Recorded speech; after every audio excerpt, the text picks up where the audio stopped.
আপনারা করছেন ইসলামী পলিটিক্স, এবং আমি সেই ইসলামী পলিটিক্স আরো রিফাইন করতে গেলে আপনারা মাজার কেন্দ্রিক ইসলামী পলিটিক্স করছেন, অর্থাৎ সুন্নি কেন্দ্রিক। এখন সুন্নি আইডিওলজি কি সেটা তো মানুষ জানে না, মাজার জানে আসলে সুন্নি মানে মাজার কেন্দ্রিক। সরাসরি মাজার কেন্দ্রিক কেন বলছেন? না, সুন্নি মানে তো এটা না। আপনি জানেন, আমি জানি সুন্নি মানে মাজার কেন্দ্রিক না, কিন্তু মানুষ জানে সুন্নি কেন্দ্রিক মাজার, সুন্নি মানে মাজার কেন্দ্রিক। এটা মানুষ জানে, কিন্তু আসলে তো আমরা আসলে জনগণ থেকেই ভোট নিতে হবে। এখন জনগণ যেহেতু আপনাকে জানে যে কি আপনি মাজার কেন্দ্রিক, সো এই জনগণ কেন আপনাকে ভোট দিবে? আপনারা দেখছেন ডায়মন্ড সিমেন্ট সমকালীন সংলাপ। সুপ্রিয় দর্শক শ্রোতা, আবারও স্বাগত জানাচ্ছি আমাদের পি নিউজের পর্দায়। পি নিউজ অনলাইনে বরাবরের মতো আজকেও আমরা সমসাময়িক রাজনীতির আলোচনায় আসছি, এবং আজকে আমাদের টপিক হবে অবশ্যই নতুন জোটের আবির্ভাব। আমরা জানি বাংলাদেশে আজকে নতুন একটি জোটের আবির্ভাব হয়েছে, যাকে যারা জোট করেছেন তারা নাম দিয়েছেন সম্মিলিত সুন্নি জোট। এই ধরনের একটি নামের জোট আজকে আমরা দেখতে পেয়েছি। তো সেই জোটের মধ্যে তিনটি দল আছে: বাংলাদেশ ইসলামী ফ্রন্ট, ইসলামিক ফ্রন্ট বাংলাদেশ এবং বাংলাদেশ সুপ্রিম পার্টি বিএসপি। এবং আমাদের মাঝে আজকে এই বিষয়ে আলোচনা করার জন্য আছেন বাংলাদেশ ইসলামী ফ্রন্টের প্রেসিডিয়াম সদস্য এবং চাকসুর 1990 সালের এজিএস পদপ্রার্থী জননেতা এম সুলাইমান ফরিদ। তিনি আজকে আমাদের মাঝে আছেন এবং তিনি আজকে অবশ্যই নতুন জোটের আবির্ভাব বিষয়ে আলোচনা করবেন। স্বাগত জানাচ্ছি পি নিউজের পর্দায় জনাব এম সুলাইমান ফরিদকে। আসসালামু আলাইকুম, কেমন আছেন? আলহামদুলিল্লাহ, আপনাদের দোয়ায় আশা করি আপনারাও ভালো আছেন। আমি শুরুতেই পি নিউজের সিইও কে অভিনন্দন জানাচ্ছি, আমাকে স্টুডিওতে আসার জন্য সুযোগ করে দিয়েছেন। আপনাকেও অভিনন্দন জানাচ্ছি মডারেটর হিসেবে।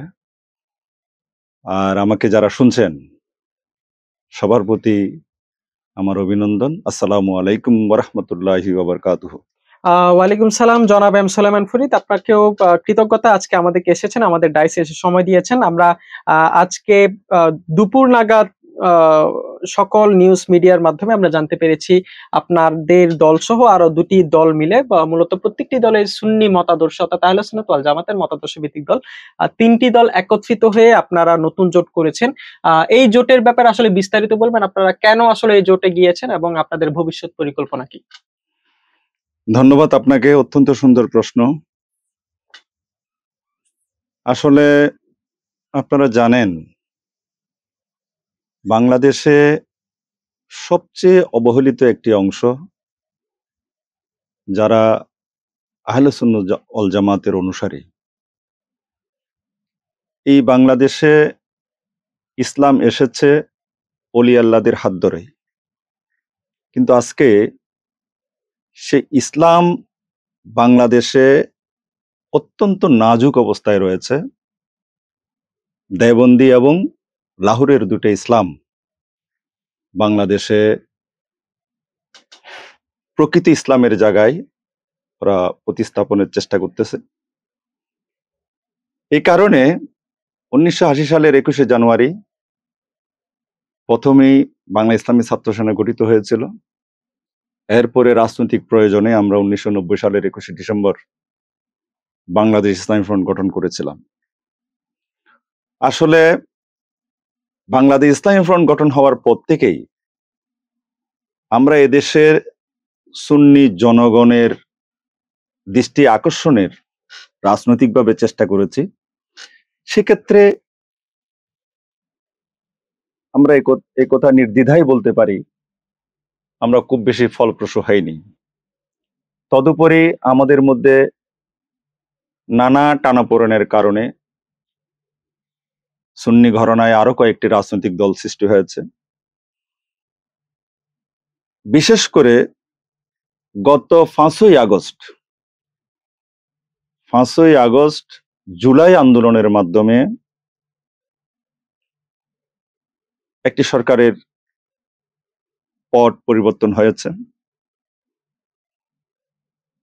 এই পরিবর্তনের পরে আমি খুব বেশি বিশ্লেষণ করার সময় যেহেতু নেই, সংক্ষেপে উত্তর দিলে আমাদের জন্য ভালো। পট পরিবর্তনের ফলে এদেশের সাধারণ ছাত্ররা যে পরিবর্তনের জন্য, যে বৈষম্যের বিরুদ্ধে আন্দোলন করতে গিয়ে এই জুলাই আন্দোলন ওরা সফল করেছে, আজকে আন্দোলনের ভিতর থেকে কারা কিভাবে কলকাঠি নেড়েছে, এদের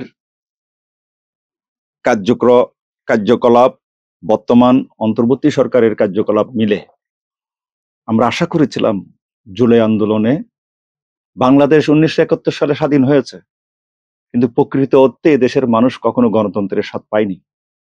আমরা আশা করেছিলাম এই আন্দোলনের মাধ্যমে প্রকৃত গণতন্ত্রের সাথে দেশের মানুষ পাবে, কিন্তু আশ্চর্যজনকভাবে আমরা হিতে বিপরীতটাই লক্ষ্য করছি। যে পরিবর্তনের আশায় ছাত্ররা রাস্তায় রক্ত দিয়েছে, আমি যারা রক্ত দিয়েছেন তাদের প্রত্যেকের মাগফিরাত কামনা করছি। যারা আহত হয়েছেন তাদের আশু আরোগ্য কামনা করছি।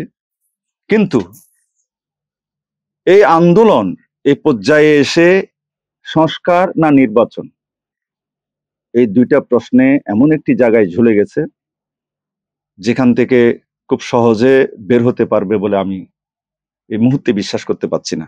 এক, দ্বিতীয়ত, ছাত্ররা আন্দোলন করেছে রাষ্ট্রীয় বৈষম্যের বিরুদ্ধে, কিন্তু এখন সেখানে ঢুকে পড়েছে দুইটা জিনিস আপনারা লক্ষ্য করেছেন। একটা হচ্ছে 71কে কলঙ্কিত করার চেষ্টা করা হচ্ছে, এটা অত্যন্ত উদ্দেশ্যমূলক। দ্বিতীয়ত, আপনারা জানেন আব্দুল ওহাব নজদি সৌদি আরবে উনি প্রথম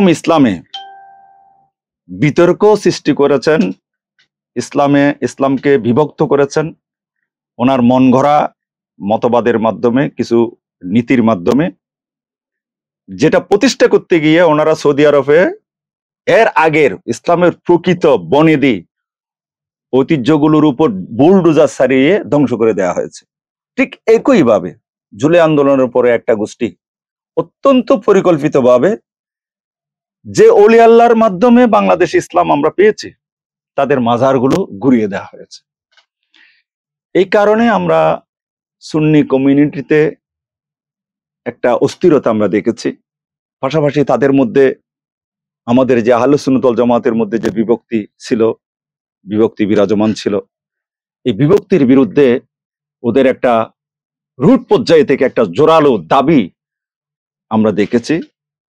সেটাই আমাদেরকে আসলে সমস্ত আহলে সুন্নাত ওয়াল জামাতের যতগুলো পক্ষ আছে সবগুলোকে নিয়ে ঐক্যবদ্ধ হওয়ার আমরা একটা তাগিদ অনুভব করেছি। সে অনুযায়ী গত 23শে আগস্ট আমরা ঐক্যবদ্ধ ভাবে আমরা আহলে সুন্নাত ওয়াল জামাত নামে একটা নতুন আহলে সুন্নাত ওয়াল জামাতের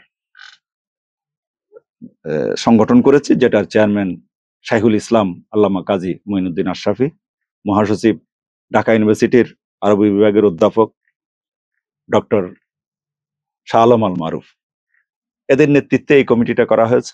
পাশাপাশি আমাদের রাজনৈতিকভাবে আমরা একটা প্রক্রিয়া অব্যাহত আছে আমাদের মধ্যে, আমাদের সুন্নি গণনার দলগুলোর মধ্যে লিয়াজু কমিটি করা হয়েছে। সেই লিয়াজু কমিটির আমি একজন মেম্বার। আমরা যাতে আমাদের গণনার দলগুলোকে একীভূত করতে পারি, এই প্রক্রিয়া এখনো অব্যাহত আছে।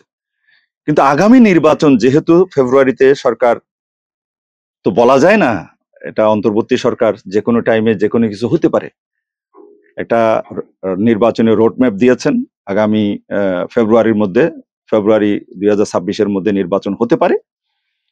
এই লোককে সামনে রেখে যেহেতু নির্বাচনের টাইমটা অত্যন্ত কাছাকাছি, তা আমরা মনে করতেছি দক্ষিণ এশিয়ায় গত 3 দশক যাবত দক্ষিণ এশিয়ার রাজনৈতিক দলগুলোর মধ্যে বা ক্ষমতার পরিবর্তনের ক্ষেত্রে যে নির্বাচনগুলো হচ্ছে, আমি এগুলোর উপর আমি দৃষ্টি দিয়েছি। সেখানে দেখেছি আপনি পাকিস্তানে এখন শাহবাজ শরীফ, উনিও একটা জোটের হয়ে উনি পাকিস্তানের প্রধানমন্ত্রী।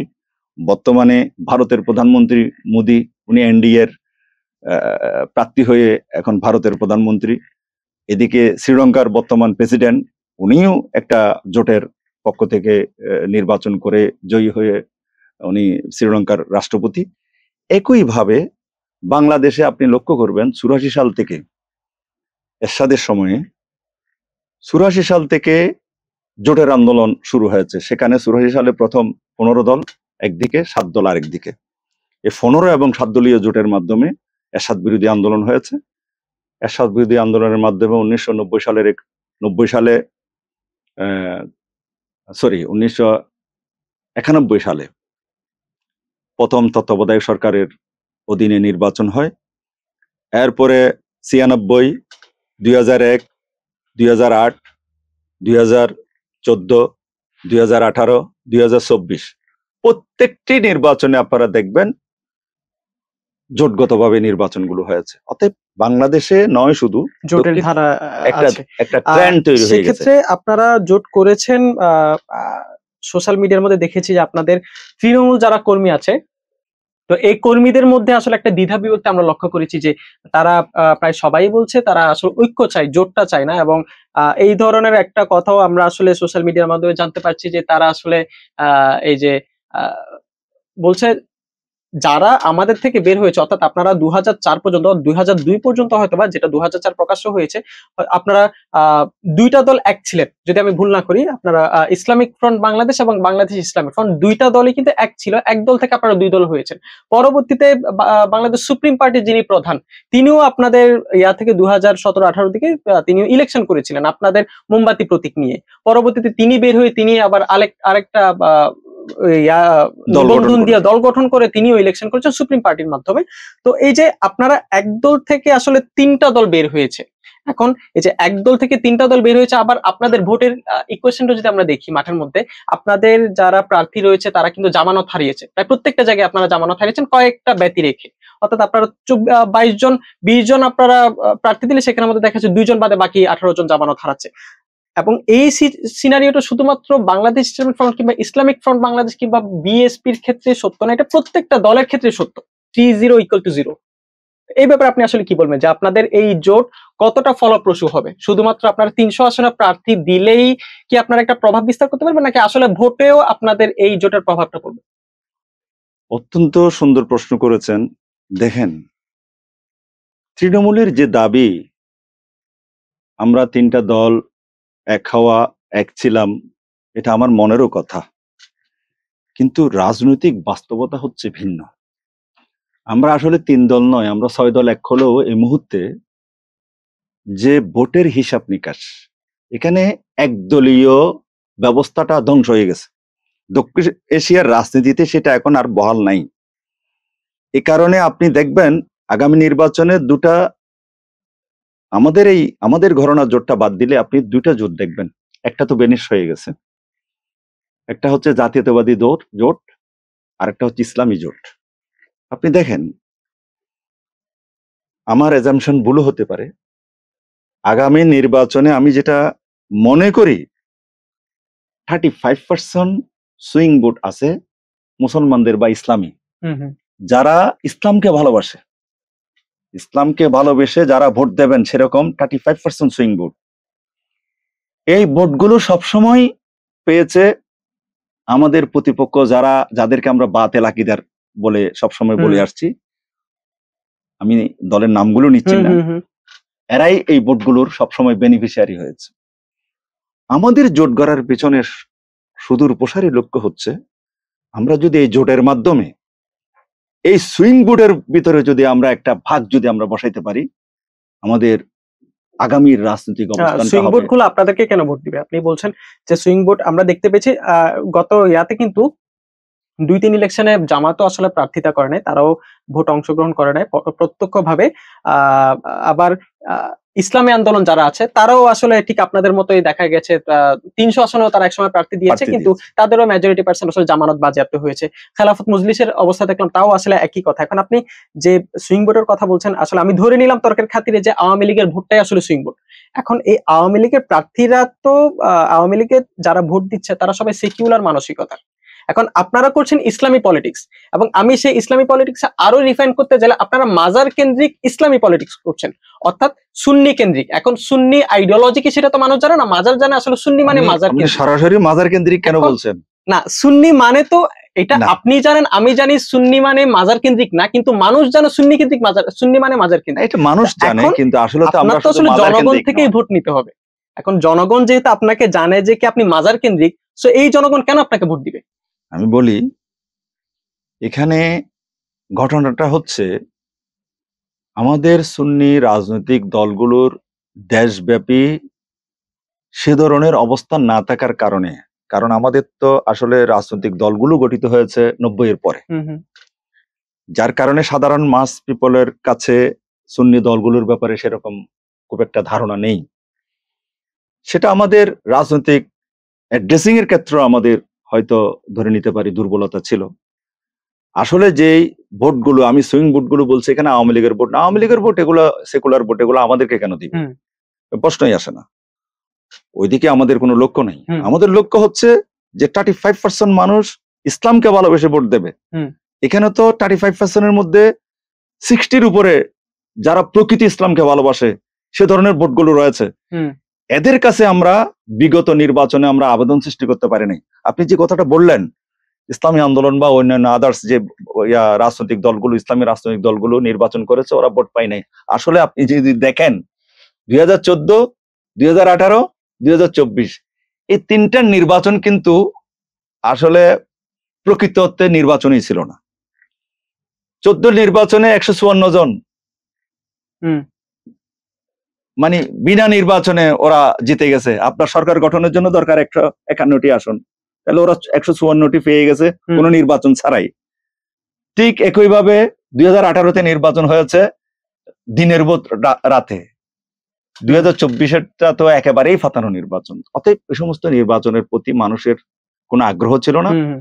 তাই ওই অর্থাৎ আপনারা বলতে ওই চাইছেন, পার্সেন্টেজটার উপর আপনি আচ্ছা নজর দেওয়ার কোনো সুযোগ আচ্ছা নেই। সেক্ষেত্রে আপনি বলছেন 2014 সালেও আসলে ভোট হয়নি, 2018-19-এর দিকে যে ইলেকশন হয়েছে সেখানের মধ্যে আসলে পাতানো ছিল, 24-এরটাও পাতানো ছিল, 18-তে তো বিএনপিও ছিল ইলেকশনের মধ্যে, পরবর্তীতে তারা ওয়াক আউট করে ইলেকশন থেকে, ছিল না, সর্বশেষ ছিল না, সর্বশেষ ছিল না। এখন 24-এর ইলেকশনে কিন্তু প্রায় প্রত্যেকটা দলই ওয়াক আউট করছে, এটা বয়কট করছে। তো এখন আপনারা যদি 18-তেই নিশ্চিত হয়ে যান, 14-র পর 18 ইলেকশনে যদি আপনারা যে নিশ্চিত হয়ে গেলেন যে আওয়ামী লীগের আন্ডারে আসলে সুষ্ঠু ইলেকশনটা সম্ভব না, 24-এ তাহলে আপনারা কেন আওয়ামী লীগের আন্ডারে ইলেকশনে গিয়ে আওয়ামী লীগের যে সিস্টেম, ইলেকশন হ্যান্ডলিং এর যে সিস্টেম, ওই সিস্টেমকে কেন আপনারা ফ্যাসিলিটেট করেছেন? আসলে এখানে একটা বিষয়, এই প্রশ্নটা অত্যন্ত জটিল। আমি যদি দলের অবস্থান বিবেচনায় রেখে যদি উত্তর দেই, তাহলে সেদিন আওয়ামী লীগকে আমরা বিশ্বাস করে ভুল করেছি। আগেও বিশ্বাস করেছি, সেদিনও আমরা বিশ্বাস করেছি।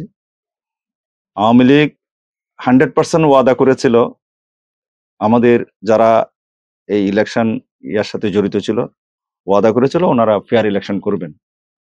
আমরা ওনাদের থেকে একটা ফেয়ার ইলেকশন আশা করেছিলাম, কিন্তু ওনারা সেটা করতে ব্যর্থ হয়েছেন। এটা করেন নাই, আমাদের সাথে এবং জাতির সাথে প্রতারণা আপনাদের করেছেন। সাথেই শুধুমাত্র কথা বলেছেন তা তো না, আমি যতটুকু জানি 2018-তেও বড় বড় দলগুলোর সাথে আওয়ামী লীগ এই সমস্ত ব্যাপারে কথা বলেছে যে তারা অবশ্যই সুষ্ঠু ইলেকশন দিবে, কিন্তু তারা দেয়নি, যার কারণে 24-এ তাদের উপর কেউ আস্থা রাখেন। এখন আসলে আস্থা, একটা দল কয়বার তাদের আস্থার বলিদান হলেও তাদের আসলে উচিত শিক্ষাটা হয় না, সেই জিনিসটা আসলে আপনাদের বাংলাদেশ ইসলামিক ফ্রন্ট হোক কিংবা ইসলামিক ফ্রন্ট হোক কিংবা সুপ্রিম পার্টি হোক, এই আলোকে আপনি আমাকে একটু জানাবেন। এবং আরেকটি সম্পূরক প্রশ্ন আমি করে রাখি, যেহেতু বর্তমান বাংলাদেশের যে সিস্টেম এবং যে সিস্টেমে শেখ হাসিনা সরকারকে বাংলাদেশ থেকে বিতাড়িত করা হয়েছে এক প্রকার, সেই সিস্টেমটা বলা হচ্ছে শেখ হাসিনা সরকার এখানের মধ্যে ফ্যাসিবাদী রেজিমকে এস্টাবলিশ করেছে। তা আপনারা আসলে এই ইলেকশন গুলাতে উপর্যুপরি আপনারা অংশগ্রহণের মাধ্যমে ফ্যাসিবাদী রেজিমকে আপনারা কি তাদেরকে কি আপনারা করেননি, প্রমোট করেননি? আসলে এখানে আমি যদি এই আপনার এই কোয়েশ্চেনটা যদি আমি বিশ্লেষণ করি, প্রথম কথা হচ্ছে আওয়ামী লীগ যুদ্ধাপরাধীদের বিচার করতে গিয়ে বিষয়টাকে এক ধরনের লেজেগোবরে করে ফেলেছে। ওরা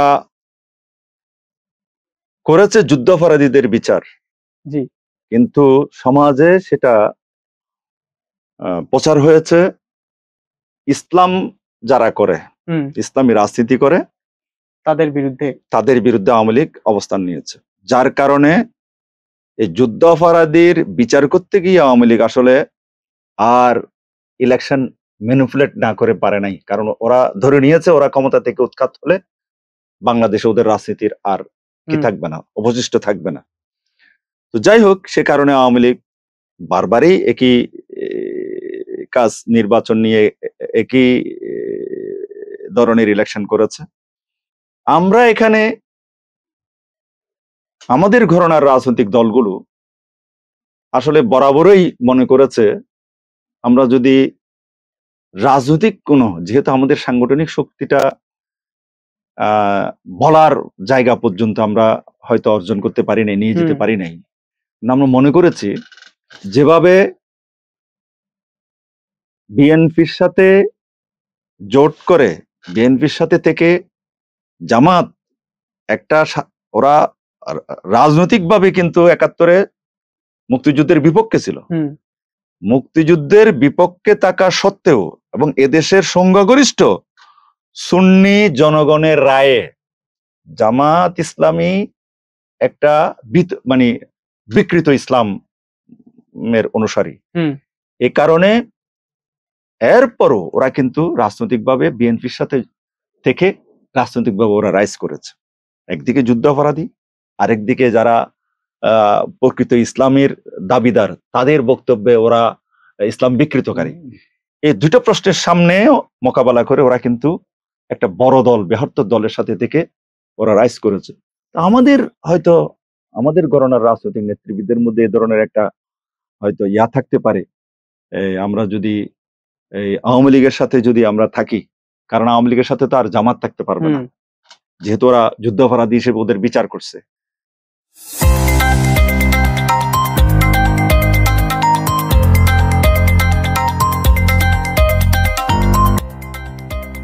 সত্যের সন্ধানে নির্ভীক, P News TV।